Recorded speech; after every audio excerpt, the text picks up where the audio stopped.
দেশে প্রথমবারের মতো শনাক্ত হয়েছে রিউ ভাইরাস। এটি বিরল প্রকৃতির একটি রোগ যা মস্তিষ্কে প্রদাহ ঘটায়। এটি মূলত একটি রাইবো নিউক্লিক অ্যাসিড ভাইরাস, যাকে রেসপিরেটরি এন্টেরিক অরফান ভাইরাসও বলা হয়।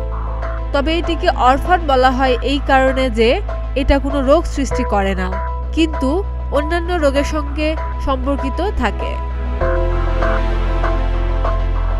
রিউ ভাইরাস মূলত এক ধরনের শ্বাসতন্ত্র ও পরিপাকতন্ত্রজনিত সংক্রমণ সৃষ্টি করে। ভাইরোলজিস্টরা মনে করেন এই ভাইরাসে যদি কেউ আক্রান্ত হয়ও তাতে এমন কোনো লক্ষণ দেখা দিবে না যা আতঙ্ক সৃষ্টি করতে পারে। এই ভাইরাসে আক্রান্ত ব্যক্তির মধ্যে জ্বর, মাথা ব্যথা, শ্বাসকষ্ট, ডায়রিয়া ইত্যাদি উপসর্গ দেখা দিতে পারে। ক্ষেত্রবিশেষ রোগটি মারাত্মক রূপ নিলে নিউমোনিয়া কিংবা মস্তিষ্কের প্রদাহের মতো জটিলতার সৃষ্টি হতে পারে।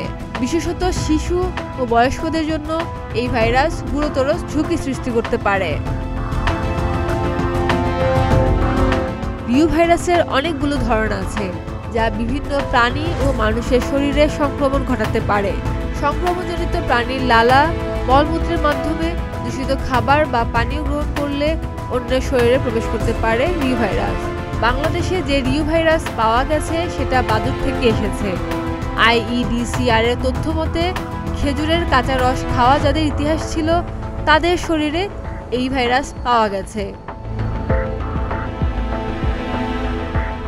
যেহেতু বাদুড় থেকে রিউ ভাইরাসের সংক্রমণ পাওয়া গেছে, সেহেতু নিপাহ ভাইরাসের পাশাপাশি রিউ ভাইরাস প্রতিরোধে খেজুরের কাঁচা রস খাওয়া যাবে না। গাছের নিচে পড়ে থাকা ফল, ফাটা বা আধা খাওয়া ফল খাওয়া যাবে না। যে কোনো ফল, শাকসবজি খাওয়ার আগে ভালো করে ধুয়ে খেতে হবে। পরিষ্কার পরিচ্ছন্ন থাকার পাশাপাশি স্বাস্থ্যবিধি মেনে চলতে হবে। খাদিজা নিপা, প্রতিদিনের বাংলাদেশ।